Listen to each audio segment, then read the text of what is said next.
Welcome to the channel, ladies and gentlemen. We're here to rock, ready to do what we do. The Elm Street Great Debates continues with Nightmare 4, The Dream Master. And I am not alone.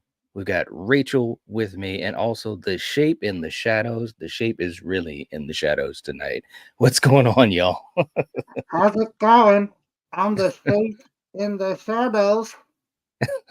Oh, it is me, Freddy Krueger. That was good. That was good, man. Hello, everyone. Hey, let me just say something. This might be one of those nights, man. We gotta mark this occasion, man, because it's like you're Krueger in the shadows tonight. I took shape.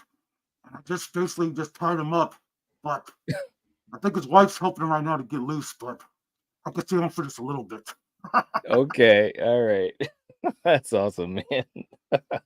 All right. For you guys in the chat, thank you so much for coming to hang out with us. We really appreciate it. Just to say a blanket hello to you guys in the chat. We got Val in the house. What's up, Val? Good to see you. Saying happy Monday, y'all. Absolutely. What's up, Keith? Hope you're doing good. Let's see. We got Scott in the house. What's going on, Scott? Good to see you. We got RJ saying that this movie rocks. Okay. Well, then there we are. Paula's in the house. What's going on? Good to see you, Paula. Hope you're doing well. And we got Brandon in the house. Good to see you, man. Hope you're doing well. Hello there, you little meatballs. Yeah, there's a bunch of lines from this movie. It really, really is. Very cool. What's up, Nightfall? Good to see you, brother. Saying hello, family. Hope you're doing well. Thanks so much for being here, man. We got Kevin. What's up, Kevin? Zed's in the house. Spoof's in the house. We got May in the house. What's going on? Julie, what's going on? Good to see you. We got Troy. All right, guys. You guys are all right. Hey, Gene. How's it going? And Heroic Waffles, what's up, brother? All right. I hope you're doing well. Haven't seen you in so long, man. Hope all's been going well with you. I'm going to be talking some Nightmare 4 tonight. Going to be interesting doing our scoring. Very cool. All right. Bobby, what's up? Good to have you here. Russell's in the house. And Rachel, gifted 5 memberships. Very cool. Thank you, Rachel. That's so sweet of you. Jeez. Thank you. Thank you. you. Start off with a bang. So sweet. Thanks, Freddy. Not sure how to take that coming from. Just stay out of my dreams, man. I understand. For you guys that received a membership, definitely show some love to Rachel. It's very cool. All right. And we got some other folks jumping in. Absolutely, Julie. She's very, very generous. All right. Let's see. Danielle's in the house too. What's going on? All right. Very cool. Okay, guys. So we are continuing what we're calling our Great Elm Street debates. So obviously, if you guys were around for the Halloween Great Debates and you know what we're aiming to do with this, we're basically going to be going through the entire franchise, film by film, and actually scoring each film based upon certain categories. Now, those categories are going to be picked randomly by the wheel. And so it kind of gives us a little bit of surprise, but I think it also makes it very fair based upon all the different panels that we'll have through the franchise. And then ultimately, this is how we're going to rank the Nightmare on Elm Street franchise, which I think is going to be really cool. We already have some really interesting scores from Freddy versus Jason, just to put that out there. So we're going to see how Nightmare 4 fares tonight. And these are going to be the categories that the wheel might pick. So let's just pull those up. We have directing, Freddy himself, I was the the best. the kills, the story. We have 2 talking points, the best scene and the worst scene. Those 2 talking points, they will not be scored, but the other possible scored categories, the final girl, the characters, the dreamscape, Krueger's makeup, the cinematography, the mythology, the atmosphere, and of course, the it factor. Okay. So those are the possible categories that the wheel might pick tonight. So it's very random.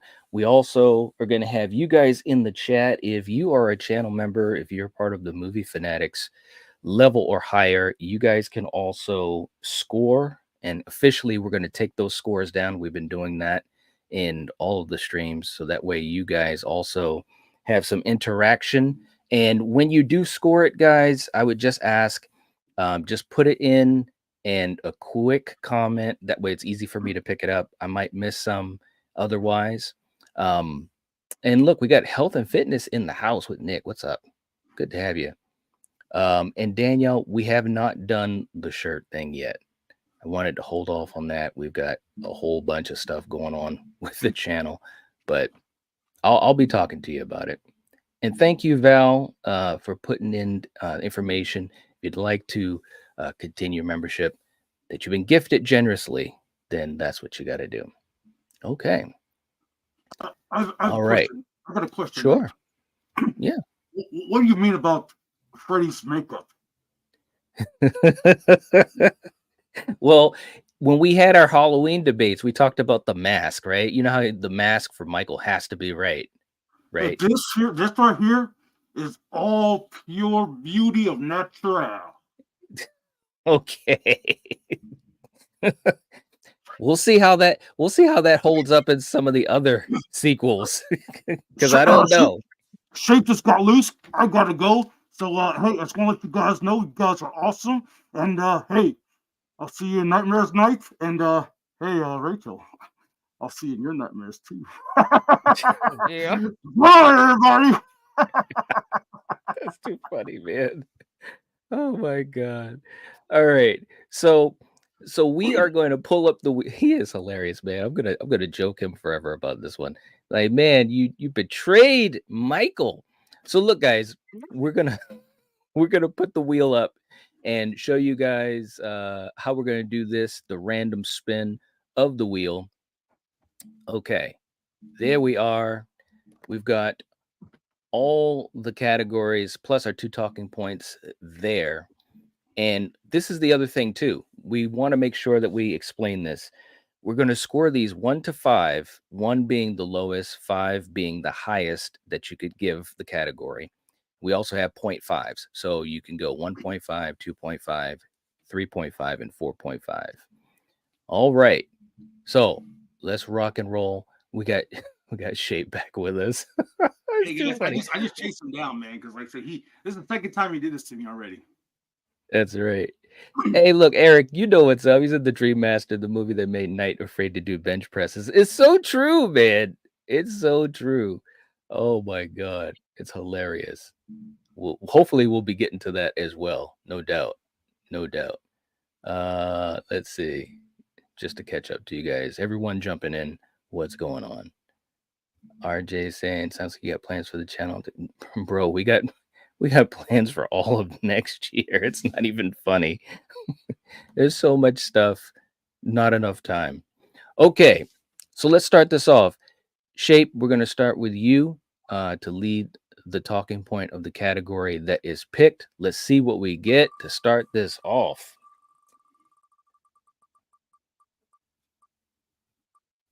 Oh, this is great. That's a great place to start.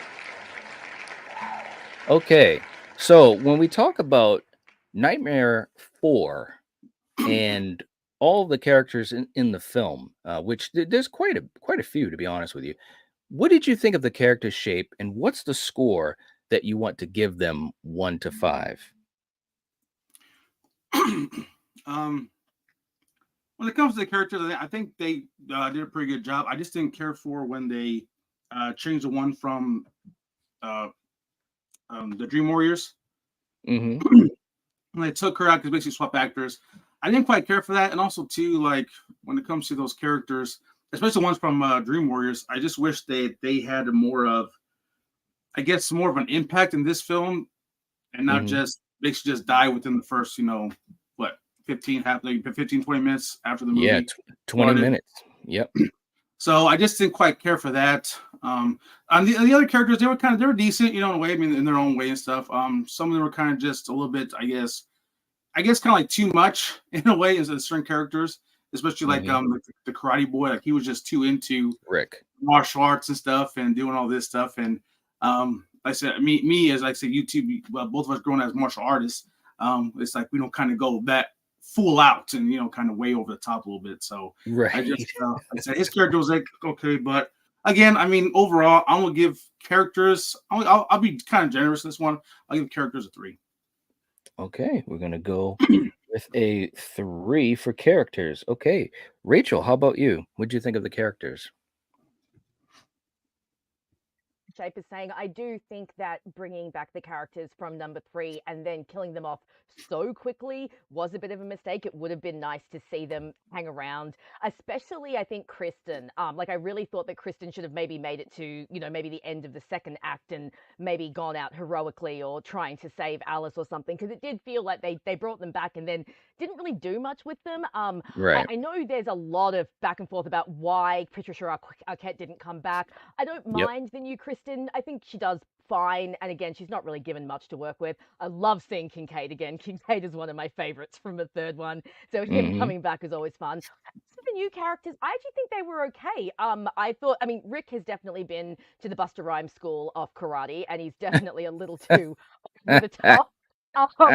But I thought he was a decent boyfriend to Kristen. He seemed to be quite supportive of her, and even though he didn't quite believe the Freddy thing, he was still kind of humoring her. And I thought the other guy was okay as well, the more popular guy.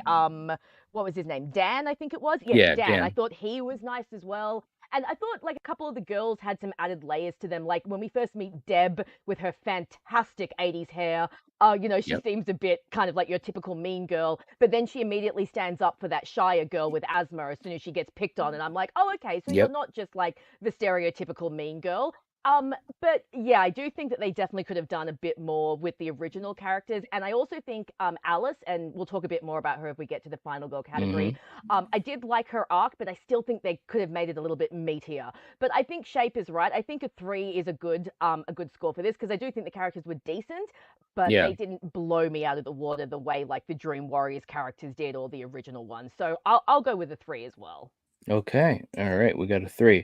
For me, this is actually a very one of 2 or 3 categories that I think is really important to talk about when you talk about Nightmare 4, because this is where there was a big shift in the franchise. And if we get a chance, we might talk about that depending on the wheel.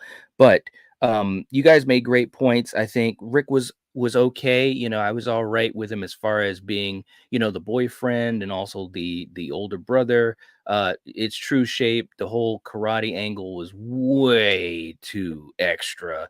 But I will say I bought into it a little bit more than Freddie Harris. So I'm gonna throw that out there. I bought into it a little bit more. Um, Slam talking my Freddy here. I'm Thank you just, very much. look. There's no lying. There's never been any lying. And to be honest, uh, the actor that played Rick, he even said that was kind of a shift. They were going to do something totally different with his nightmare sequence, and they just didn't have the budget and the time. So they went into this whole, karate motif and whatever. That's fine.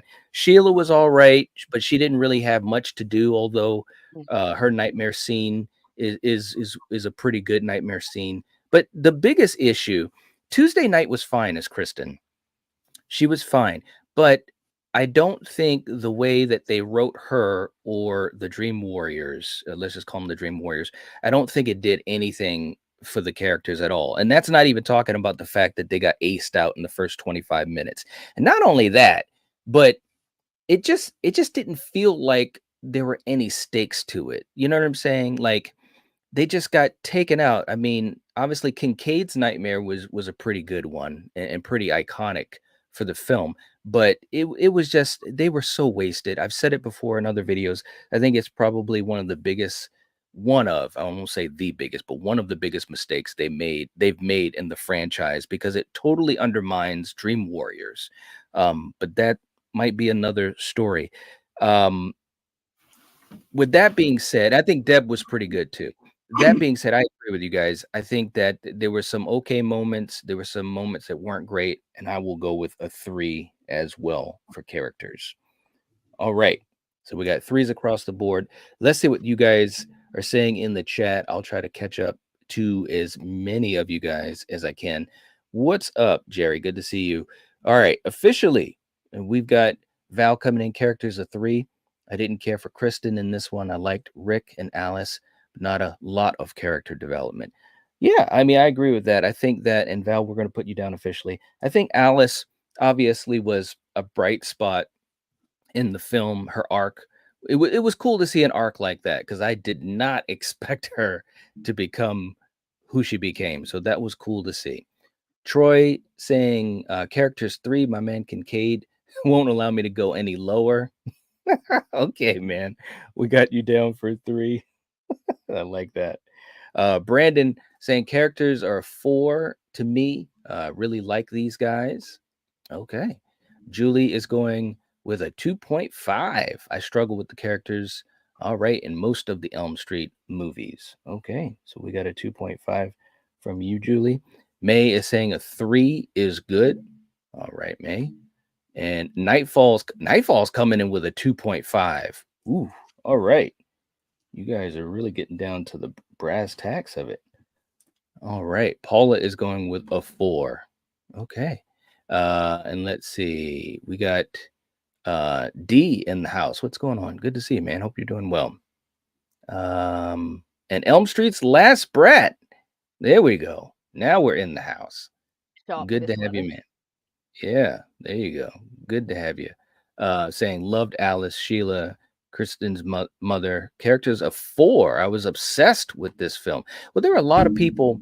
There were a lot of people that were. It really, really were. This movie made so much money. It really did. It was a high point of the franchise in that respect. We got Willis in the house. All right, going with a 4. Very cool. All right, and again, guys, if you haven't already, please make sure you hit the like button. It helps us out, and we'd appreciate it. Okay, let's go to our next category, and Rachel will have you start off the conversation. Let's see what we get. Oh yeah. This is great already. This is Excellent. great. Okay. So, we're talking about the final girl, which is obviously Alice, played Mm. by the great Lisa Wilcox, who was amazing. We had her on the channel for an interview. Very nice lady. Got to meet her at a convention, and we asked her, "You got to come on the channel." You know how that conversation usually goes, but she kept her word, and she came on, and she was fantastic. So, Rachel, movie wise, talking about Alice, what do you think, and what's the score you want to give her? So, like I was saying before, I do think that Alice's arc is quite nice. I do like that we see her. She's very introverted when we first meet her. Obviously, she has Yeah. troubles at home. She has the alcoholic father. Her brother does seem to try to protect her, but she does seem to have issues standing up for herself, and she's very, very meek. And so I do like that as the movie progresses, you do see her, slowly start to come out of her shell. That being Mhm. said, I do think that her final leveling up, as awesome as it also seems to come very quickly. Like, I do wish that there was just a little bit more build up. Just maybe a couple Mhm. of scenes just showing her getting a little bit stronger, as opposed to we're going to go straight for the like 80s training montage and show her Yeah. doing all the karate moves and putting her headband on and getting all Rambo like. So I did really like that. Yes, I thought the actress was really good, and I thought that she Hmm. played both sides quite well, which is why I wish we'd seen a little bit more of a Right. build up of her, just getting stronger. But that being said, I think this is one of the more fun Final Girl arcs, especially in the Nightmare series. I don't think she's quite as strong as Kristen or Nancy, but I do think that she holds her own, and her final showdown with Freddy is quite good. I Hmm. think I'd give her a 3.5. I don't think I can go any higher than that because I just feel like she needed just a little bit more characterization that might have a Hmm. bit more to do with the scripting and the storyline of this movie, which we can talk a little bit more when we get to those characters. But I think 3.5 for Alice, decent arc, but I think it could have been a bit meatier. Okay. All right. Shape, how about you?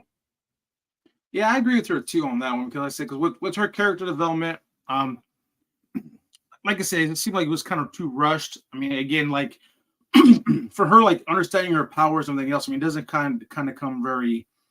It doesn't come again. Sometimes stuff doesn't really come natural to people, and Yeah. like just like if you talk about even like other characters, it takes a long time for them to develop, their powers and skills and stuff throughout. But I mean, when it comes to like a short period of time, especially in this film, I think we should have got more of her understanding what she is and the powers that she has and be able to control and everything else and to Hmm. understand each of her friends and brother and everything else, like the powers, the stuff that they had that she gets and understands. I just Hmm. wish that it could be a lot more drawn out a little bit to actually build this character up and make it to her own and like, okay, wow, like she totally understands. She just like she went through this whole thing to combat Freddy and everything else, just like that quick. She's like, oh, I'm strong enough now, I can take on Freddy. Let's go do this. So Right. I'm gonna give this a 3 as well.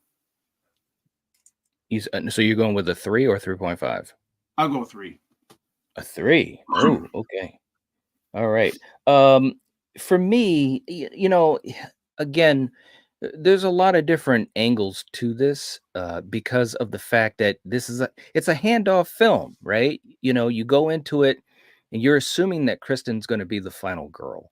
I mean, I'll never forget when she got killed, and I was like, "What? Wait a minute!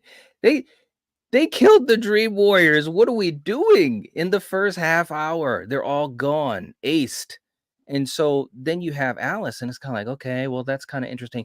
But looking back at it now, older, I think it was kind of cool because I didn't see it coming, and it was a really cool arc. And Rachel, you said something that was interesting. I think Lisa Wilcox played both sides of it pretty well. I mean, usually in a horror movie, and especially when we're talking about the 80s, the final girls, and there's a bunch of great ones. They usually don't have all of those different angles to them. You know what I mean? I mean, she was super timid. I mean, she was basically kind of abused. And we're talking like Cinderella type of shit. And to become the badass at the end, although I agree, I wish I kind of seen that process a little bit more, more than the 80s Rocky montage. Still, I thought it was a cool little thing that they did. I just wish we had more time with her. It feels as though we didn't have enough time to really totally get on board with her before the final battle. But that being said, I think she did a great job with what she was asked to do. So I'm going to go with a 3.5. I really did enjoy her as a final girl. Okay. All right.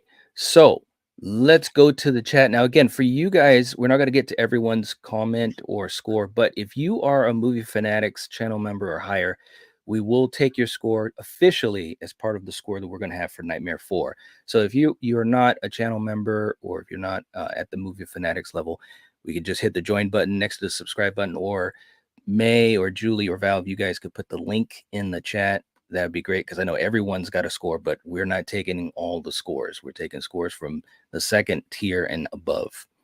Okay. Let's see. We got Paul is going with a 5. Wow. All right. Elm Street's Last Brat coming in with the hammer, saying Alice is a 5 for final girl transitions, awesome and relatable. All right, I would have loved to see more build up. Okay, so officially we have got our first 5 of the night. We're gonna put you down, man. Thank you so much for all the support. We appreciate that. Let's see. Willis saying a 3.5. We got Tom in the house. What's going on? Good to see you. Let's see. Scott is saying a 3.5. She had a solid arc. Okay. Let's see. Nightfall saying the final girl's a 3. Okay, so we're gonna put down a 3. Thank you so much. We appreciate that, man. Let's see.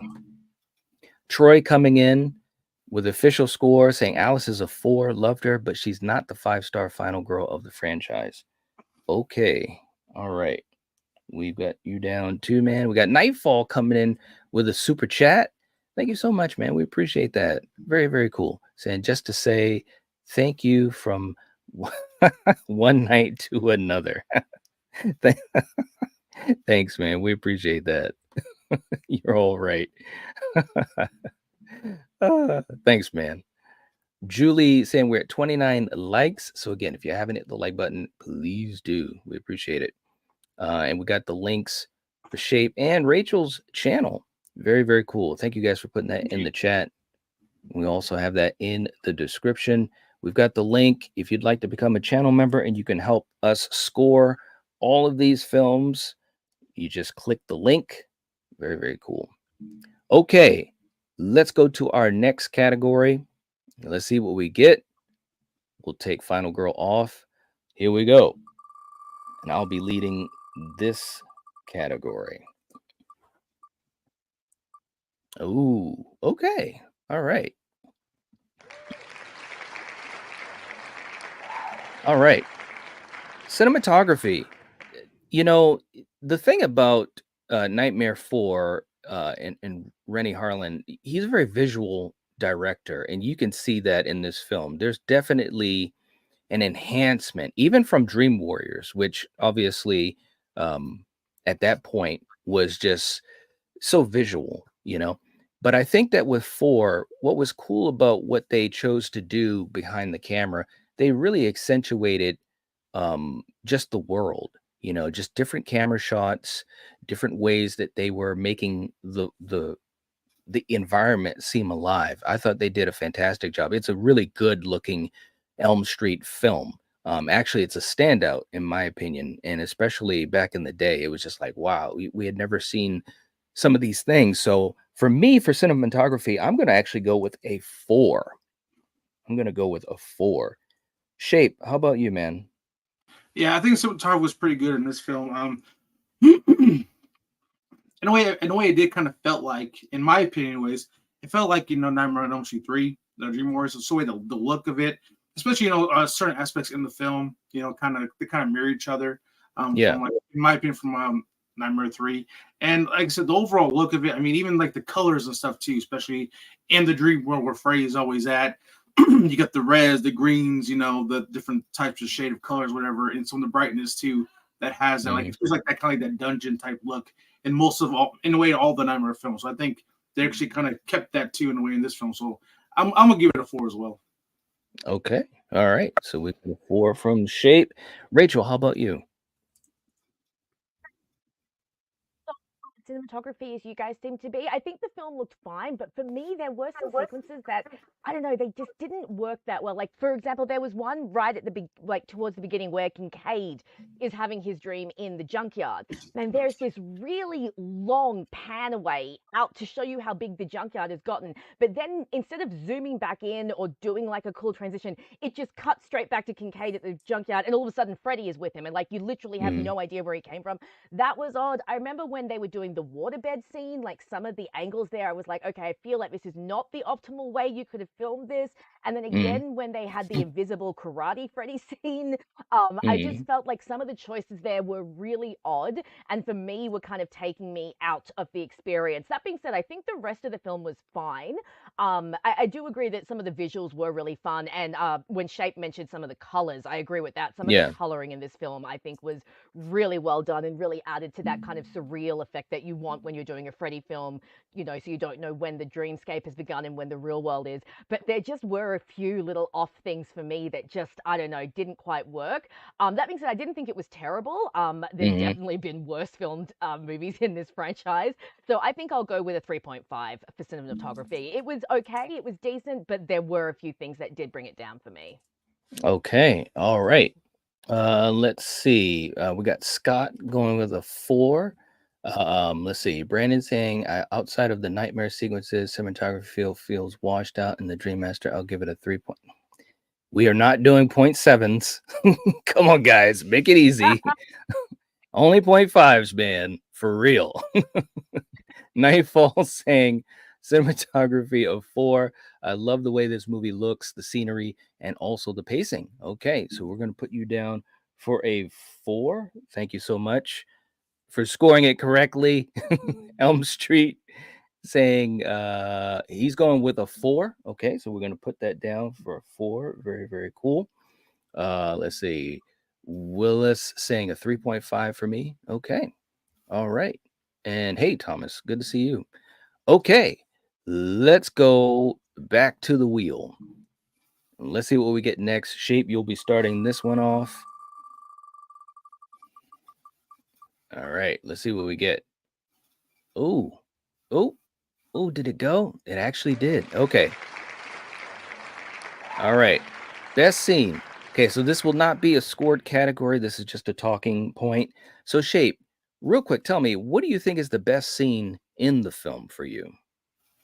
For me, best scene in the film is pretty much the ending where pretty much when Freddy gets, I guess, pretty much technically dies, where all the stuff comes out of his body, all the hands and stuff come out of his body. I do like that because that's pretty much all practical effects. And Yes. pretty much CGI. And I do like the way that is. And like I said, a lot of the Freddy stuff is like a lot of visual effects, which I do like a lot. So I said with that scene right there, it was just the way it was, how gruesome it was, and especially the one coming out of his head, and catch him, like that. I do like that. So I think to me, that scene right there is like a real, for me, a best scene right there for me. Okay, let me just jump in. I'm going to tell you, this is as easy as pie for me, but it's easily, no, actually, I don't want to say easily, but the one scene that always jumps out for me is Deb's death scene. There's no doubt about that whatsoever. When I saw that as a kid, man, that really messed with me so bad. And it's a good example of Freddy taking his time to really, really mess with you before he kills you. She has this huge phobia of bugs. And that was basically what this nightmare was about. And you don't know that at first, because she's working out. And like my good buddy Eric in the chat said, I've said this a bunch of times before, especially when we did our deep dive through the Elm Street franchise, which, by the way, if you haven't seen those, definitely check out our playlist. But bro, it messed me up in the gym forever. Like anytime I was doing bench presses, the imagery of her arms breaking at the elbows, it just got me. I don't know who came up with that idea in the film. I might have found out at one point and forgotten, but I don't remember. Whoever did that, that was fantastic because her arms fall off and she starts to transform, into a roach. It's like it was so gross, but it was so well done, the practical work and everything. And of course, Freddie at the end with the Roach Motel, it was great. So to me, this was easily that standout scene. I'll never forget it. I really won't. Rachel, how about you? What's the best scene in your opinion? The time loop, which is linked to Deb's death, because it is so, it throws you off so much the first time you see it. So you're watching, Alice and Dan, and they get in the truck and you think, oh my God, yes, they're going to go save Deb. And then all of a sudden she's running back out the front again. And you're like, Right. and I remember thinking, like, did I skip the DVD? Is this like, did I go back a chapter or something? And then I really like how it is interspersed with Deb's death. So you can see that they're desperately trying to get there. And I just think it's an interesting thing. And I think it's something a bit unique. Like, I don't think we've seen a dream like this in the sequence, in the series so far. So I actually really like the way it throws the audience off. It even throws the characters off within the scene. And I like that it's, it is broken up with the scenes in between of Deb. I just think that part of the film, I think more than any, really had me on the edge of my seat. Like, oh my God, are they going to realize they're in the loop? Are they going to break out of the loop? How are they going to break out of the loop? Are they both asleep? And then the reveal that, yes, they're both asleep and then had the car crash. I just thought, yeah, that whole sequence was, I think, one of the best of the movies and really like upped the stakes and raised the stakes. So yeah, I think the time loop for me was my favorite, what I think is the best scene. Yeah, I mean, and it really showed the creativity because again, at that point, you're talking about the fourth film, so it's kind of easy to get stuck. You know what I'm saying? Definitely. Yeah. And I think, yeah, and I think that it was so cool, because again, Rennie Harlan is the director. He's such a visual guy, and they talked about all the different things going on with him and how he's just so creative. So I agree with you. It was a really, really good scene, and it gave you this sense of, man, can they get out of this situation? Yes. You know what I'm saying? Hmm. Yeah, yeah, absolutely. Okay, all right. Let's go to an actual scored category if the wheel chooses it. Okay, let's take best scene off. Okay, so let's try this again, Shape. Let's see what we get for a category. Ooh, okay. Interesting. All right. All right. When we talk about the atmosphere of the film, just the feeling of it, the vibes of the film, how it stands out, or if it doesn't stand out, what are your thoughts on the atmosphere, Shape, and what's the score that you want to give it? With the atmosphere for this one, I mean, like I said, like I said, especially with the other one, is like you feel like this is a not my Elm Street film. You Yep. get the feeling for that. Again, I do like it when they continue to keep the same looks and stuff of previous films to make sure you're like, hey, this is a Nightmare on Elm Street film. You're in a Nightmare on Elm Street film. So again, I do like the way the stuff was shot. I do like it, just the way the look of it is, especially like how I ever talk about like Halloween. There's always different. Each film kind of gives you that different feel. But with this, the Nightmare on Elm Street films, they keep you in the same feel as a Nightmare on Elm Street film. So for Right. me, I'm going to give it a 5 for this one. Ooh, a 5. Wow. All right. Rachel, how about you? It wasn't working for me as much as it was working for Shape. I think there are some scenes in this that are really good. The opening scene is fantastic. I also really love the dream when Kristen does eventually die, because I love seeing her go back to, the original Nancy house and going through that dilapidated house, and all of that is really good. Some of the Hmm. dreamscapes I think are really fun, but I also think that this film, there are just things that take me out of the atmosphere, like, like we mentioned, the over the top karate stuff. I've heard that this movie is referred to as the MTV Nightmare on Elm Street, and I kind of Yep. get that because there's a lot of modern music in this movie that sometimes just takes me out because it feels like they just put it in there just to have a song in there. And yeah, for me, it goes a bit up and down. I also find so the first Nightmare and Dream Warriors, for me, they have this same kind of feel of dread that just kind of hangs over the whole movie. Even when you're not in a dream sequence, you just get this feel that Freddy's always there. He's always creeping. I didn't get Hmm. that in this film. He didn't feel as prevalent for me as, like that kind of overhanging shadow that you kind of want him to be. I felt that Hmm. when we weren't in the dreamscapes for these, sometimes it felt like I was just watching like a normal 80s high school movie. And so for me, the atmosphere was not quite there. That being said, I do think, like I said, some of the scenes were really effective. The climax in particular, and seeing all the children inside Freddy's body was like horrific. I thought that was done Yep. really well. So I think I'd go with a 3 for this because it did hit it sometimes, but not all the time, at least not for me personally. Okay, all right.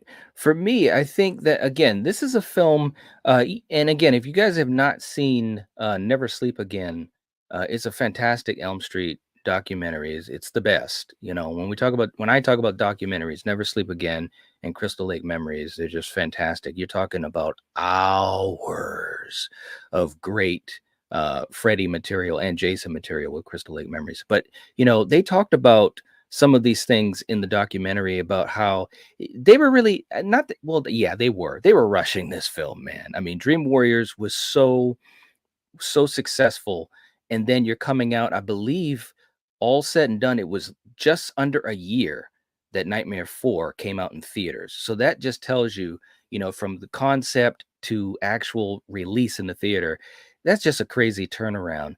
And although there was a lot of hard work, and Rennie Harlan worked really hard and used a lot of his craft, I do think that some things were a little bit missing from the film. You made a great point on it too, Rachel, about Freddie himself. And again, this is a shift in the franchise. Again, we might get deeper into it. We'll see. It's fun, and it has great moments, it has great visuals, has great moments of atmosphere and stuff like that. But I don't think it reached the heights that it could have. So I'm going to actually go with a 3.5. I'm going to go with a 3.5 for atmosphere. Some good moments, but also some that just it just didn't hit for me. So, all right.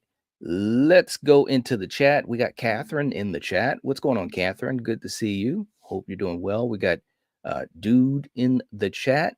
And again, thank you, Julie. She's got the link in the chat. If you'd like to become a channel member, help support us and join us for exclusive streams and perks and things like scoring the franchise, that's how you do it. That is how you do it. Let's see. Julie's coming in with a 3.5. Okay, we're going to put you down officially, Julie. Let's see. Brandon says I would give the atmosphere a 3.5. There we go. That's a real score. We got a 3.5 for you. Let's see. Nightfall is coming in with a 4. Okay, so we've got both of you guys down. Let's see. Who else? Let me just check in here. I agree. Elm Street, the road scene is fantastic. It really, really is. No doubt at all. Okay. I think we got it caught up. All right. Let's go to our next category. Let's see what we get. We'll take atmosphere off and we will see what we get. Rachel, you'll be starting us off on this next category. Ooh. Ooh. All right. Very cool. Okay, so we're talking about the directing of the film, the choices obviously that were made from A to Z. Rennie Harlin, what do you think of the directing of this film, and what's the score that you want to give it? And as with like everything that I've talked about so far, I think the directing was decent. I don't think it was anything spectacular. Now, I don't mind Rennie Harlin. The Longest Good Night is one of my favorite action movies ever. And, I've seen like several of his other movies. I think he Yep. does a decent job. Like I said, I think some of these scenes are really effective. In particular, I'm going to mention again, I really do think that time loop is done so well and so effectively. Some of the Hmm. dream sequences are done really well. But then, like I spoke about with the cinematography, there are some weird cuts, there's some weird editing options, and I don't feel that he got the best out of all the actors. Like some of them were really, really great, but like we've touched on, the girl who played Kristen was maybe not as good, and some of the others, I was like, come on, we can get a bit more from here. And again, it was like there was nothing that really stood out to me, but there was nothing Hmm. that I would either complain about too much either. So again, I think it was very kind of middle of the road, got the job done, but Hmm. didn't do it in a way that blew me away. So I'll go with 3 out of 5 because I think it was solid, but not spectacular. Okay, all right, we got a 3. Shape, how about you, man? What do you think? For the directing, I mean, I probably agree with Rachel on pretty much all that, and especially like for me, like for directing for this, like especially when the movie just came out, of course, with having all the martial arts stuff in it, coming up, and the fight, all the fights and stuff like that, it kind of feels like I guess it doesn't really fit, in my opinion, kind of fit into like a Freddy movie in a way because like I said, but at that time, martial arts, kung fu was like were big in that time. You know what I mean? So they kind of Yep. wanted to take some of that, and put in this film, to kind of give it, the overall stuff. And like I said, it didn't quite felt, that had to be in there in my opinion. So for me, I'm gonna give it a 2.5 for directing. Okay. All right. We got a 2.5. For me, I think, again, and kind of like what you guys were saying, Rennie, I think he's a very talented director. I've enjoyed a lot of his movies. And I think that the way that they were looking at it, New Line, they saw him as, an up and coming young director. I think this was his third directorial effort. And he worked hard. He tried to give it a certain look, and it does. It has um, a very unique look to it. Just the way that it's shot, the way that it's presented, it feels very different from Dream Warriors, which can be a good thing. It has its own identity, in other words. But I do think some of the choices made weren't as effective as they could have been. You like one aspect of it too, not just the karate thing, but even like with Kristen, when she gets into the nightmare on the beach and things like that, like Rennie Harlan wanted to showcase Freddy in a more not circus type of way, but he was trying to bank on the popularity of Freddy, which I don't necessarily blame him because that's where the franchise was going. That's what we saw in Dream Warriors. But of course, I famously said that this is the film where we went right to the edge and we started to hang over the edge before we head to Looney Tuneville. And it's really because of what the choices that this film made. Again, this film was very popular at the time, like you said, Rachel. This was the MTV nightmare. I mean, it made so much money. I remember seeing it on the news. They were talking about the opening weekend of A Nightmare on Elm Street 4, The Dream Master, and that really showed you not only the popularity of this franchise, but also the popularity of Freddy. You know, it was very, very popular. And so, in other words, the choices that it made affected the rest of the franchise, at least for a few more sequels. Good or bad, you know, it depends on where you go. But that being said, for directing, I'm going to go with a 3. I think he made some good choices, but I also think that there were some things that showed a little bit of his inexperience with a film like this.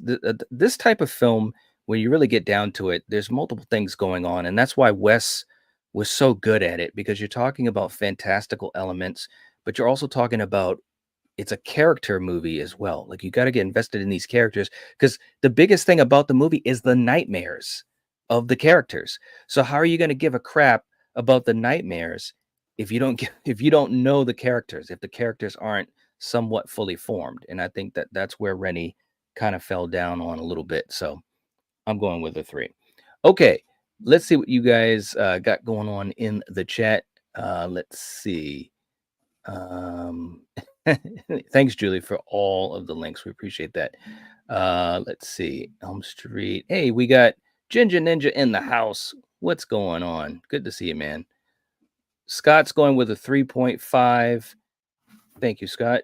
Nightfall is saying directing is a 3 for me. Okay, so we're going to put you down officially. Nightfall, thank you so much. We appreciate that. Let's see. Troy saying directing is a 4. I can't blame him for the script choices, but if they wanted to pop Freddy, he did pretty well. Well said, man. That's basically what I was saying too. This is where the franchise was headed. That's what New Line wanted. They saw the money, they knew what was going on, so that's where they went. All right. Julie says we're at 38 likes. Let's get to 40. Thank you so much. We appreciate that. We got Super Tenor in the house. What's going on, Super Tenor? Good to see you. All right. Dude saying 3 out of 5. Okay. Julie says directing is a 2. Too silly. Oh, oh Number wow. 5 and 6. I, Imagine when we get to them. I know, man. Shots are fired from the historian herself. All right. Very cool. Okay. And Julie, we've got you down officially as well. Okay. Let's go to our next category. Let's see what we get.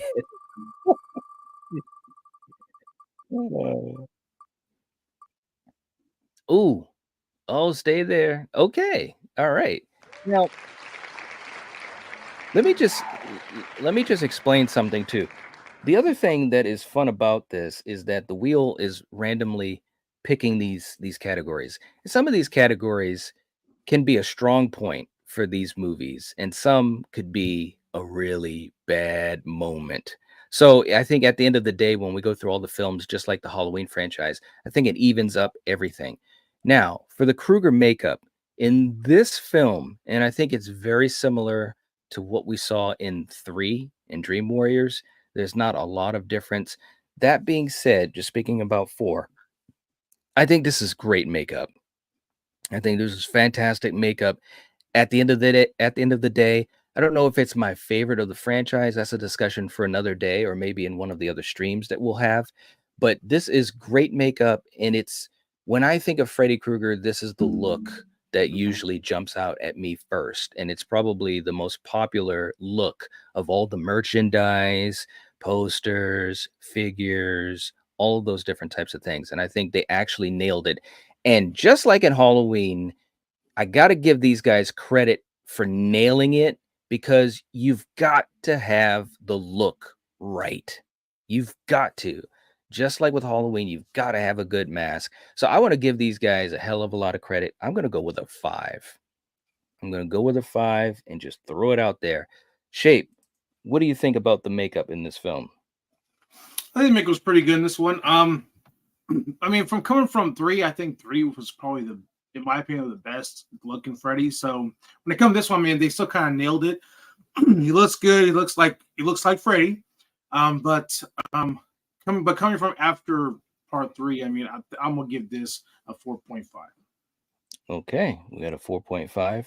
Rachel, how about you?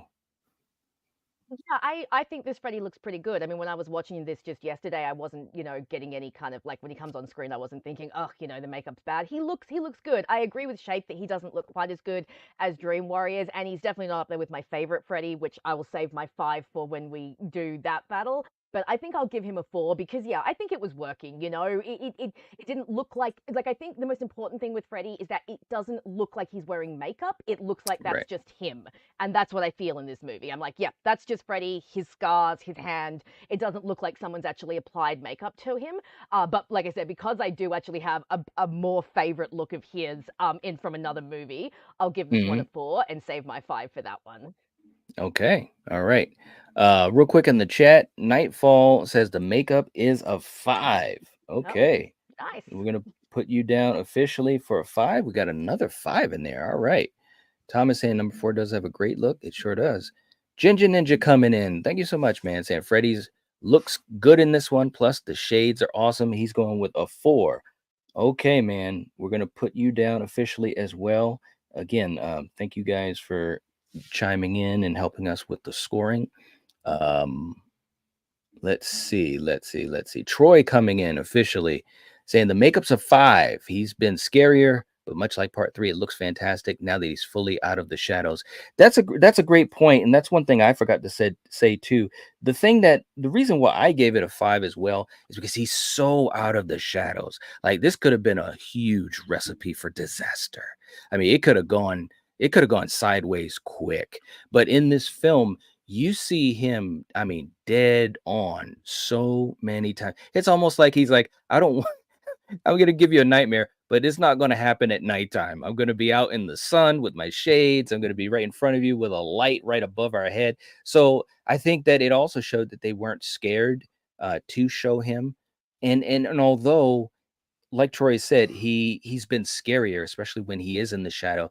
Just talking about makeup alone, there was no hiding it, and I really appreciated them doing that. I really, really did.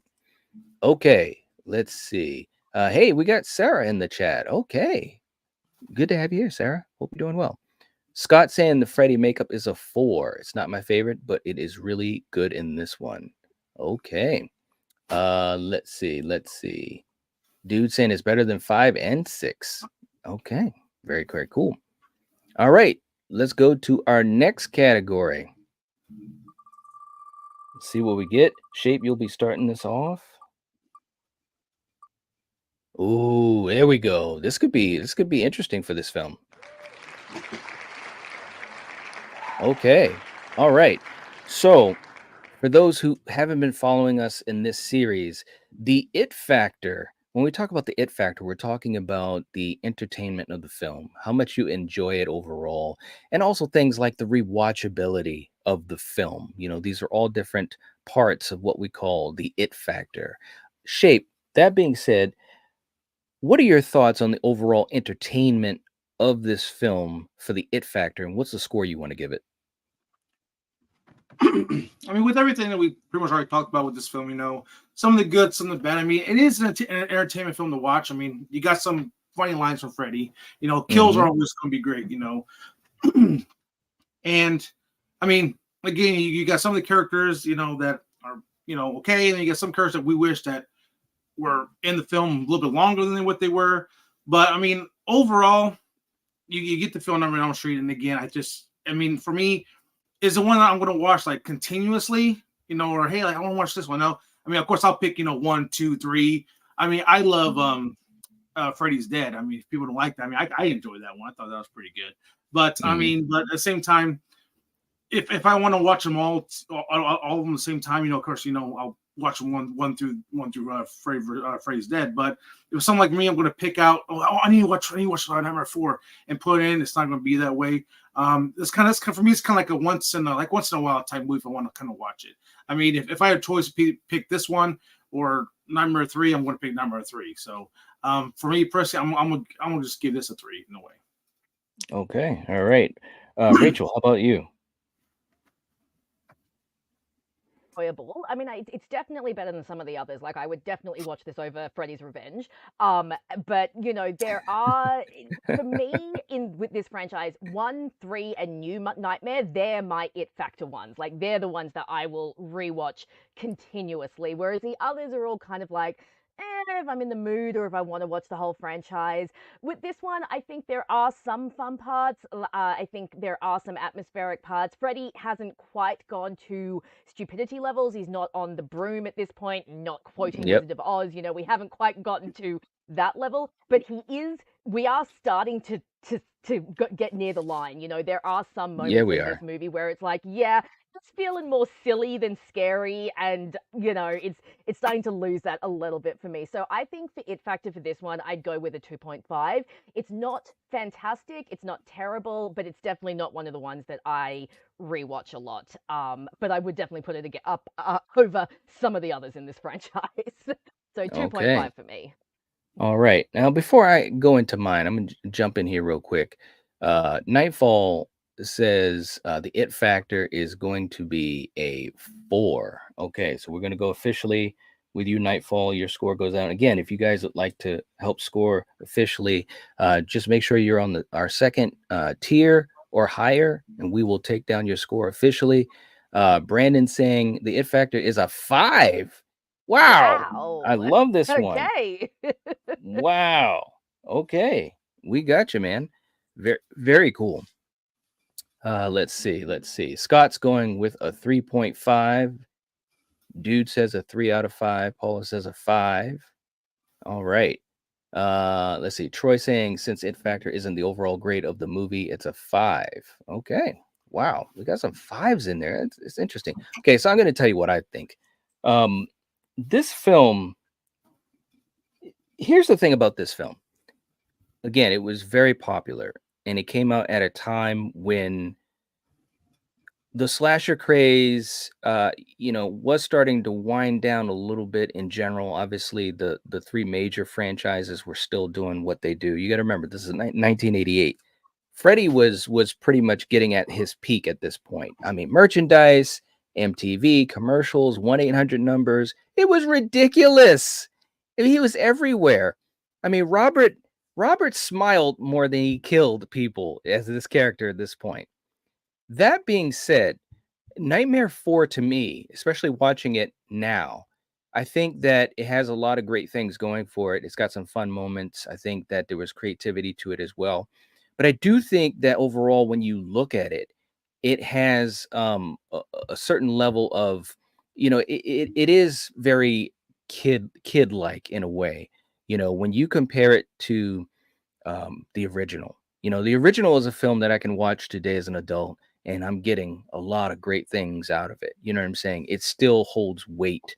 And 4, as time has gone on, obviously, since I saw it as a little kid, it's lost a lot of that. And I think that's because of some of the choices that were made. I think that's because some of the characters weren't fully formed. And I also think it's because Freddy became more of a caricature of himself. I mean, he just did. I mean, if you count the quips in this in this movie, it's tons of them. Now they're fun, they're great sound bites, but it didn't add to his scare factor. You know what I'm saying? And so as time goes on, those things actually diminish him. That being said, it has a lot of fun moments. Um, some great nightmares. One of the best nightmares in the franchise, in my opinion, which I talked about earlier. So I'm going to go with a 3. I'm going to go with a 3. I think it's very middle of the road. It's got great things. Well, I'll say it's got some good things, but it's also got some things that I think overall diminish it as a film in the franchise. So, okay. All right. Let's see what we've got next on the wheel. We've got 3 categories left to score. All right. Ooh, keep going. Keep going. Oh, will it? Oh, man, it was so close. Oh, man. I'm telling you, I was ready to cook. Okay, Rachel, we landed on kills. Okay, so when we talk about the kills in the film, the way that they're done, practical work, you know, um, just all of those different things, the weight of the kills and so forth. What do you think of the kills in this movie, and what's the score you want to give it? Especially compared to like 1 and 3, I just don't love the kills in this one. I think we're getting into cheesier territory or just like really simple territory. Like there is like literally Kincaid dies literally because Freddy just stabs him. We have that whole build up with all the cars moving in on him and Right. threatening him and all that. And you're thinking, oh, okay, we're going to do something interesting. But then Freddy just comes in and, just kills him like that. I do think some of the kills are creative. I thought the waterbeds one was actually not too bad, and I'm guessing it's maybe Mhm. supposed to be a little bit of a callback to Glenn, being sucked into the bed. And I think with the waterbed scene, the part for me that was really effective was when the mum came in and found him trapped under the waterbed. Like Right. that to me was really effective. But Good I point. don't know. Some of the other ones, like I know you guys, I hate to rain on your guys' parade, but I'm sorry, the cockroach dream just didn't work for me. It was not Oh, working for me. okay. I don't. I think the elbow thing was really horrifying, and yeah, but then when she starts sprouting the tentacles, I'm like, oh no, man, this is this is just too cheesy for me. So I Oh. think the creatively the kills are okay, but the Mhm. actual execution, they're really not that scary in this one. Oh, and I don't think it was a kill, but the scene on the beach where Tina is being like, not Tina, Kristen is Kristen. being dragged into the sand. My Right. husband walked past the screen at that point and he's like, is she supposed to be enjoying that? And I'm like, yeah, no, I don't think so, but that's definitely what it sounds like. So I think that some of them, they just weren't that effective for me. I'm gonna have to give it a 2 because Okay. yeah, they were not working for me in this movie. And that was one of the things that did drag this movie down a little bit for me is that I didn't really find any of the kills that scary. Okay. All right. Shape, how about you? Yeah, I pretty much agree with with Rachel on this one because I mean, yeah, because some of the kills, I mean, you think they're going to be a lot, like oh, it's going to be interesting, especially the dream world, and then he just stabs them or just throws them in a thing of fire, or this, and especially, Yeah. I mean, the cockroach scene does kind of stand out because it was something different. The other kills that we've gotten in this film, and like I said, that was kind of the unique one, which I was like, oh, this looks pretty cool. She turned into a cockroach, and he just kind of just squishes her. But Mhm. you had more visual effects on that one. When it comes to Yeah. like some of the other kills, especially when he's fighting the Karate Kid, he's fighting him, whatever, but he's invisible. But then the glove just comes out of nowhere and just stabs him. I Yeah. mean, that wasn't really. I mean, it was like, oh, okay, well, I mean, it's like someone just throwing a knife at somebody, killing them, So it wasn't really that. Oh my god, this is so cool or amazing. No, so Mhm. um, again, when the kills in this one were just, it was just really lacking compared to like the other films, in my opinion. It was just really, really lacking, in my opinion. So I'm gonna have to give, in a way, I'm gonna have to give kills. I'm gonna give them a 2, pretty much. Okay. All right. So we got a 2. For me, I think that it's a mixed bag. I mean, and you guys are right. The Rick kill was ridiculous. Now, again, truth be told, they planned this whole thing with the elevator. He was supposed to go into this abyss, kind of like a hellscape and all that type of stuff. They didn't have the money or the time to do it. So they created that ridiculous looking room, his dojo, and of course, Freddy's invisible because again, we don't have the time or the money, so you can't get you can't get Robert in there. And they did what they did, but it was ridiculous. And if nothing else, fighting the invisible Freddy is one thing, but if nothing else, just having the claw just go and just jump at him and stab him, like they could have done better with that. If they had at least done better with that part of it, I could kind of look past that a little bit. But overall, that one was ridiculous. Um, the Kristen kill, that was horrible. It really and again, no shade to Tuesday. Underwhelming. Yeah, and no shade to Tuesday Night. I think, she came in and she had to step into the shoes of Patricia Arquette, which was Mm. not easy to do. There's a lot of behind the scenes on that, guys. So if you're a fan of this franchise or of this film, definitely check it out. I mean, we could have a whole conversation on that alone. She had a tough time also fitting in. As part of the Dream Warriors, she didn't have that connection to those guys, so it's tough to have those scenes together. I want to show some grace as far as that's concerned, but the kill itself sucked. And not only that, but Kristen was a smarter character than that. At least that's the way she was portrayed in 3. This was almost as bad as Laurie in Resurrection, okay? She just says, "No, don't do it," and runs at Freddy. First of all, what are you gonna do running at him? You're not gonna overpower him, even if we're just talking about without the dream stuff involved. You're not gonna overpower him. So why are you running at my man? You run at him, and he just lifts you like the WWE, throws you into a pool of fire, and you're dead. What? That was horrible.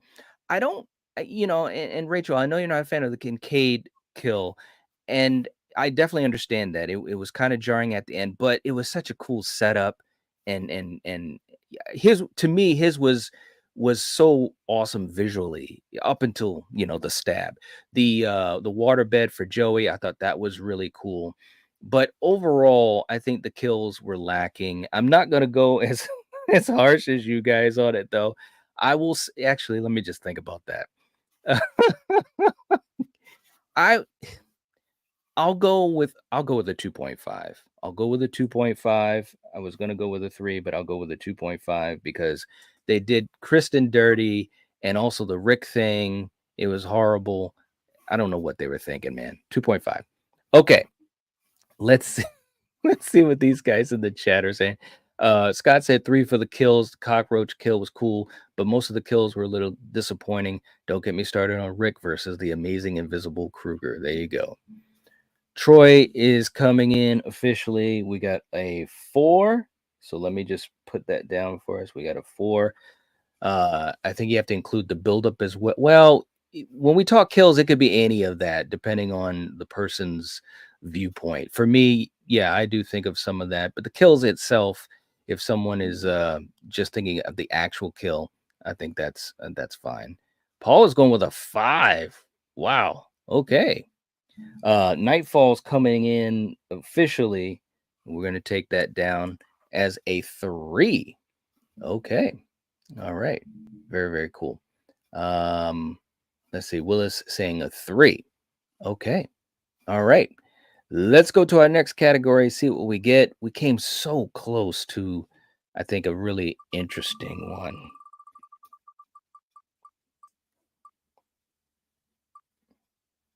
All right. We've got a talking point. Okay. Worst scene. Okay, so this will just be a talking point. It's not scored. For me, the worst scene and again, there's multiple things that I think they should have done better. One of the worst scenes to me, and again, I don't want I was just saying I want to give grace. I think that the scenes with Kristen, Kincaid, and Joey, they just felt so bad. I mean, really bad. There's a certain comfort that you just don't see. And there's multiple, but if we just pick one, let's just talk about in the hallway at school, when Kincaid and Joey show up and basically like, why'd you pull us into the dream and this and that. And the conversation is set up in a way that you feel as though these 3 are like tight. They're good friends. They've been through a big traumatic experience, and they're basically like it's a brotherhood, so to speak. And there was nothing there. I thought it was horrible. I'll never forget the first time I saw it, and it really gave me a bad taste for all 3 of them in a way, which is not fair because I do think again they did what they were asked to do, but man, it just didn't work. That didn't work. Uh, Tuesday in the film, it didn't work as well as it should have. Maybe they should have. And again, they rushed the film, so they couldn't do this. But it would have been nice if maybe they gave her time, to hang out with the guys and kind of build up a little rapport because they just didn't have that. Rodney and Ken, they just didn't have that rapport with Tuesday, and you could see it on the screen, and that's horrible because Dream Warriors was so, in my opinion, was so good character wise. They were fun. They were the X-Men. Okay. In this movie, they are not the X-Men. Okay. I don't know what they are, but they're definitely not the X-Men. So, and of course, them dying. It was just horrible choices for those three characters all around. So, anyways, I'll stop ranting. Shape, how about you? What's the worst scene in the film? To me, the worst scene is the commando getting ready. Okay. I mean, like I said, if you see Commando with Arnold Schwarzenegger, once he gets on that beach, he puts his boots on, he's suiting up, he's put on his, all the stuff on and getting the gun ready and everything else. Mhm. For me, when she's getting all ready to go in the way, same kind of sequence, getting everything ready, getting the bandana all wrapped around her hand, and I'm ready to go fight Freddy. I mean, that to me is like, this kind of doesn't really fit into this film. So, I mean, with everything else we've been talking about, especially like what you just said too, again, like that right there, to me, just didn't really fit in the film. Just like, okay, is she going to go take on an army like Arnold did in Commando, or what's going on here? So, to me, that's like one of the worst scenes. Okay, all right, Rachel, how about you? The scene is it's really just a moment, but let me just put a little scenario. We're sitting around in the writer's room thinking about, okay, we're going to write the fourth Nightmare on Elm Street, and someone says, how are we going to bring Freddy back from the dead? Do we do some sort of like ancient ritual or spell? And then someone pipes up from the back and says, hey, how about we have a dog piss fire on him? Seriously, yeah. Who came up with that? So I forgot about that part. Yeah. Of all the ways to resurrect Freddy, you're going to take Kincaid's ranging mutt into like a dream and have him piss fire. Now, I know that Robert Englund, bless his little heart, likes to say, oh, it was a hellhound and we're trying to show that the hellhounds. It's like, no, buddy, that was not a hellhound. That's so far from a hellhound. And it's such a pity because to me, the rest of the story is actually pretty fun. But that one moment, it's like, no. And I think that was, for me, that's kind of the moment that is the turning point in the Freddy franchise, where things start to slip and go downhill, and you start to see it in this movie. We're not quite at Wicked Witch of the West Freddy yet, but we're getting close. And it all starts with that goddamn dog. So I don't know what was going on in the writer's room that day, but someone was definitely high and made that decision. If I'm not mistaken, that was Rennie that came up with that. I think it was. I'm pretty sure he said sarcastically to some actor, oh, maybe even James No, I think it was actually James Cameron, the director. I was just reading this the other night, and Cameron was like, oh yeah, how are you going to bring him back? And Rennie's like, a dog's going to piss fire. And it's like, no, but you don't actually have to make that happen just to prove James Cameron, a point to James Cameron. Right. Well, I think it also shows how, and again, different eras of horror is, it is what it is. Again, I got to remember myself. This is the 80s. And this is like at the height of Elm Street's popularity, and Freddy as the spokesman, this is what he became, so this was bigger than Rennie Harlan. He just kind of jumped on the train, so to speak. But that conversation that he had, it is a microcosm of how they were looking at the franchise. Oh, we're going to bring him back, his dog's going to piss fire, but it's like, to me, it's so far removed. And I'm just being honest. I'm going to rant for a second. Okay. I can do that because it's my channel. Let me bring this up. I had a comment from someone, and I just want to throw this out to people. When we're talking about films and stuff, this is just opinion, and this is just my opinion. There are people that absolutely love this film, and I have no problem with that. There was a time that I absolutely loved it. I still really like it. But when I'm talking about these things, I'm just throwing my opinion out there. If it makes you think about the movie differently, that's great. If it doesn't, that's great too. This is just a conversation amongst a bunch of movie geeks. That's basically what it is. But let me just say this. This film, it gets so far removed from 84 and what they were trying to represent this film as, and what they were trying to represent Freddy as. And again, it's an evolution, and I understand that. But I just think it got to the point where there was almost no turning back. And you can see that with the franchise as we go beyond 4. And again, that snapshot of the conversation with the king of the world, James Cameron. Yeah, oh, a dog's gonna piss on him. And it's like, wow, guys, you're just not taking this serious enough. And I'm not saying that the movie has to be totally serious with no fun at all. I'm not saying that at all. But I'm just saying this is a snapshot of why the film is the way it is, why the franchise went where it went, and it just exploded from there. So I just wanted to throw that out there because it's really interesting when you think about the franchise in its totality and how it went from one phase to another. You know what I'm saying? So, all right. Um, Troy says the dog pissing was stupid, but the reanimating that follows is awesome. That is true. It's true. Yes, I do that is agree with true. that. Hmm. Yes. Yes. Yep. Um, you guys are great. Hey, Gina, what's going on? Good to see you. Hope you're doing well. Okay. All right. Let's go. Let's go to our. Okay. So we've got 4 possibilities left. I'm going to be leading this category. We've got 2 spots available. So let's see what we pick. This is going to be so amazing because this could change the overall score of this film. Oh, darn it. I wanted it. I wanted Missed it. it. You know what I wanted. Okay. Story. And by the way, let me just say this too. Well said, Sarah. I love Rennie as an action thriller director. He's had some absolute bangers in that genre. Agreed. Agreed. Okay.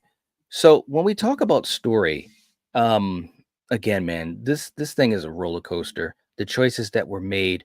My biggest issue with the story is how they treated the Dream Warriors and how they brought in the new characters. There just wasn't enough time, at least for me.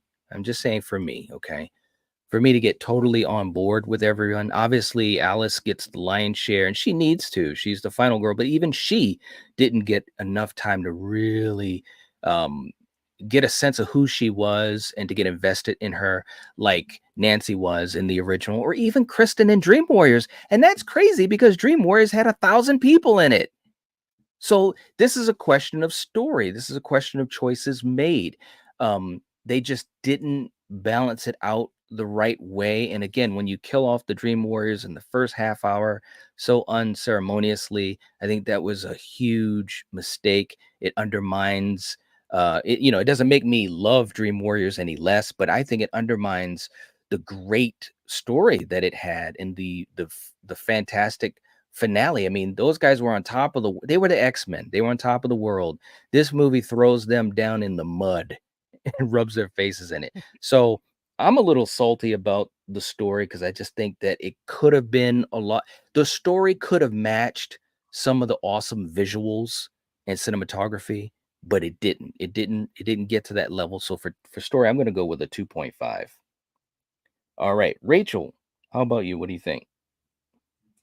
Agree with a lot of what you're saying. I think there was potential for a good story here. I kind of like the idea of the Dream Warriors being the last of the original Nightmare Elm Street generation. You know, when they talk about we are the last of the ones that came from the parents that killed him. So, you know, he then has to move on to a new generation. But I also Right. agree that they really did the Dream Warriors dirty. Like almost no characterization. I really agree with what you were saying when you were talking about the worst scene, about how you just don't feel that camaraderie between Kristen and Kincaid and Joey anymore. Like these are supposed to be Hmm. almost like three, soldiers who have gone through a war together and come out the other side. You just Right. don't feel it. Right. And yeah, just killing them off so quickly. They could have at least kept them around till like the second act and then had the final Yes. act be the new generation coming. I Yes. also feel like they really went through the teens really quickly. Like Alice is literally just by herself at the end, and it Yep. feels like everyone's just disappeared, and it just happened all so quickly. I mean, I know it's not a very long film, but it definitely Hmm. needed more filler. So I feel like there are good bones for this story, but there's not enough meat on it. And if they just Hmm. extended it, and if they'd had more time, like you said, Knight, you talked about how this was a very rushed production, and they didn't really know everything that they were doing. They had budget issues. So I think maybe if they had sat with this story a little longer and actually developed it and worked out some of the kinks, it could have been really good. But Hmm. unfortunately, yeah, the potential was just not realized. So I'm going to go with 2.5. I think it's okay, but it could have been much, much better. Okay. And can I just say, and Shape, I'm going to get to you in a second, but let me just say one more thing. I know I keep ranting about the Warriors, but hey, it is what it is, man. I've made multiple videos on this too, so check those out. But here's another thing with that snapshot. They didn't have the camaraderie, true, but like when Rick comes up to them and he's like, "Oh, those guys are kind of weird," and then all Kristen says is, "Oh, you must think I'm a nutcase or I'm weird too," or something like that. It's like, bro, these these are your homies. Like all of your friends and Nancy got aced out. Do you remember how close she was to Nancy in Dream Warriors? You know what I'm saying? And it's like, and there just was no feeling of that. And it could have been written just a little bit better. Like even in that one scene, like she could have said to Rick, "No, you have no idea what we went through." Blah blah blah blah blah. Just a quick two sentences, and it just would have felt like there was more weight to what Kincaid and Joey represent. Again, yeah, okay, they're going to get killed in the first 25 minutes. Okay, it sucks, but at least give them some weight as far as how we feel about them from Kristen's point of view. And you just didn't get that. It was, to me, it would have been just a small little thing that could have bettered it. So again, I know I'm ranting, but that's some of the big issues I have with the story too. Shape, how about you, man? What do you think of the story overall, and what's the score you want to give it? I mean, the story was okay. I mean, like you guys said, it was kind of rushed, and I just kind of wish with this story they could have had the remaining survivors from 3, and kind of build them up, and especially going through the movie and stuff, like helping the other ones out, and trying to build another warrior team to help each Mhm. other out, and then kind of like at the almost towards like the final finale is have those 3 sacrifice themselves to save the others. Right, Kind of right. have that kind of bigger, build up. And that way, you can have the character development of, pretty much the final girl, basically getting her powers and stuff, where, trying to understand like her emotions and stuff and her abilities, whatever, throughout the time. I mean, I think that would have been a lot better and more Mhm. character development in there if you had Right. the other characters helping her out through, because of course they had the powers too, way he was like, the one was super strong, also like that. So you kind of had that way if they would have done it that way. But to me, like I said, it was just too rushed. They just killed off the other characters from 3 just way too quickly, and just kind of like, you guys are just kind of trash characters. We're going to get rid of you guys right now. Forget, we need this new generation to kind of take over, which kind of was in a way like a slap in the face to Dream Warriors, in my opinion. So overall, story wise, I'm gonna give it a 1. Ooh, wow. All right. There Culminating we go. back tonight. That's right, man. We're going all out. Okay, let me let me jump to the chat real quick. Scott saying I'll give it a 3 for the story. I want to give it a 2.5. All right. L Buckner, what's up in the chat? How you doing, man? Saying, sup night, glad you're still going strong. These are cool ass discussions for real. Yeah, man. It's a lot of fun doing this. It is. Paul is going with a 4. We got Jason in the chat. What's going on? Saying new to this channel, guys. Love the convo. Really like the Dream Master. Dream Child is where the franchise goes down the drain, if you ask me. All right. Well, we will be getting to the Dream Child at some point, but welcome, welcome. Glad to have you here. Hope that you enjoy your time. Very, very cool. Let's see. And thank you guys. Thank you guys for welcoming him. Thank you very much, Sarah. I appreciate you doing that. Troy saying the story is a 3. The Warriors were killed too quick. At least it continued the overall idea and concept of the Warriors leading to Alice as the master. Well said. Well said. We'll put you down there officially, Troy. So we've got the 3. Okay. Let's see. Willis saying the story for me is a 3. All right. Yeah, man, this is a fun panel. It is. We're having a blast. Yep. Okay. Let's see what we will get next. We've only got a couple of choices left on the wheel. And wow, I don't know, guys. I don't know. We've got one more category that it could choose. It'll either be the dreamscape, mythology, or Freddy Krueger himself. Man, this could change the whole score of this movie. Let's see what we get.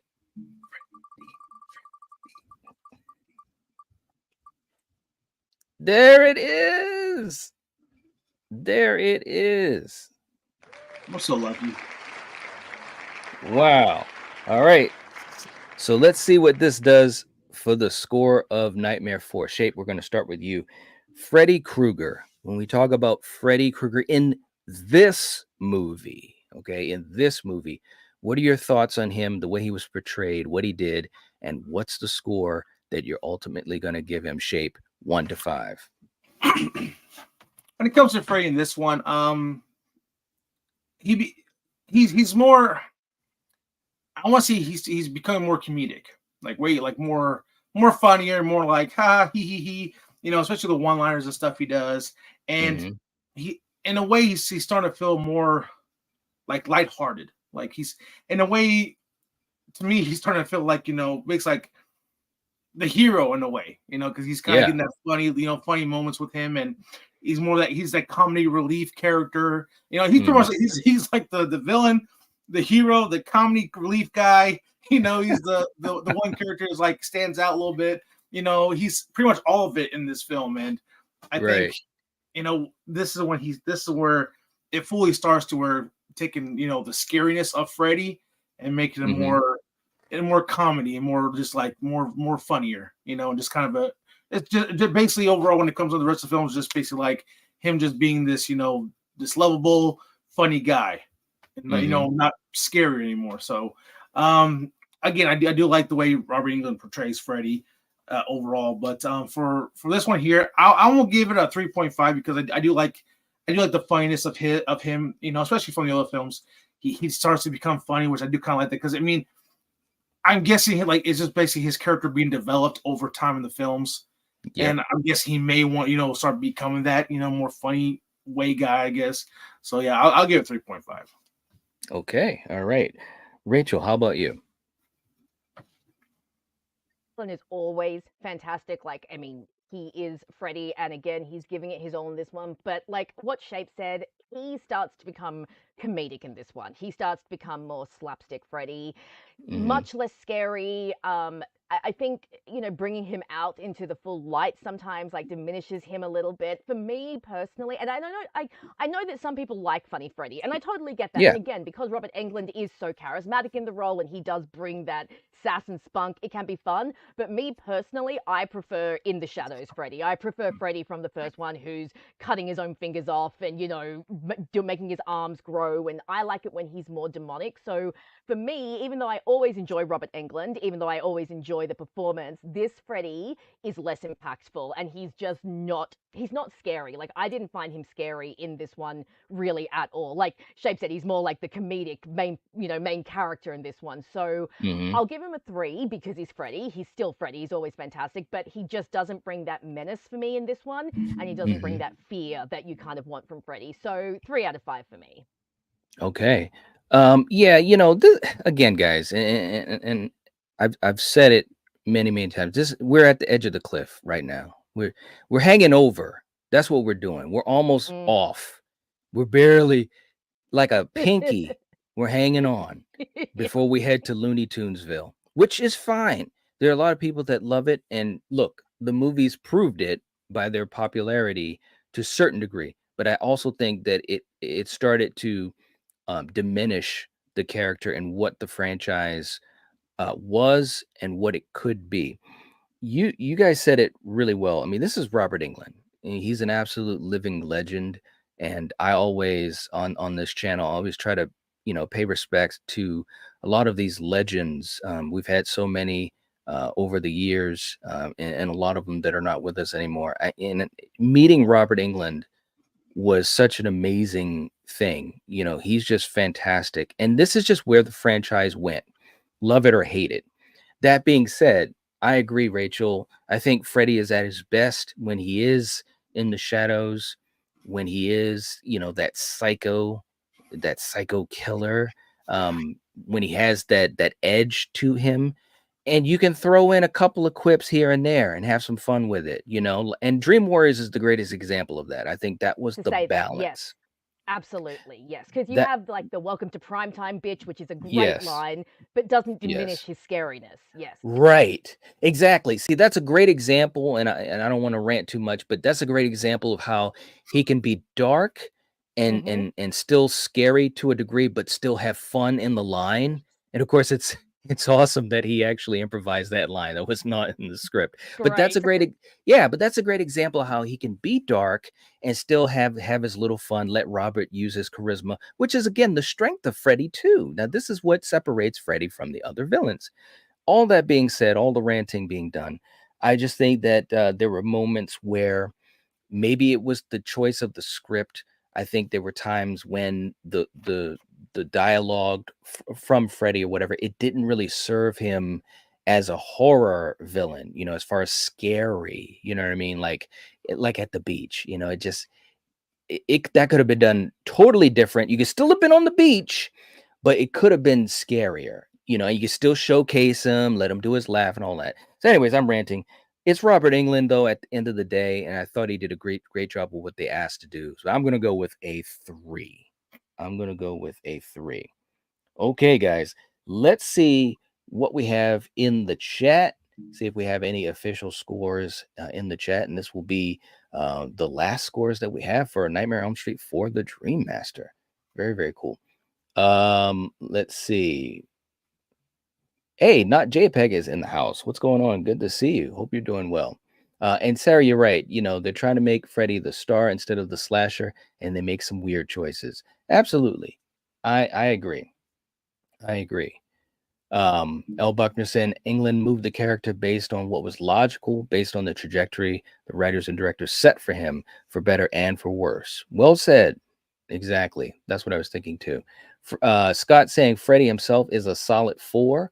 The movie is half slasher and half comedy, and Freddy himself is a reflection of that. Well said. Well said. You guys are rocking. Julie is coming in with a 2.5. So we're going to put a 2.5 down officially. Thank you, Julie. We appreciate that. And Ginger Ninja also coming official, saying Freddy is a 3. Okay, man. Thank you so much. We've got your score down officially. Very cool. I hope you're doing well, man. Troy as well coming in officially, saying we're going to go with a 4. Okay.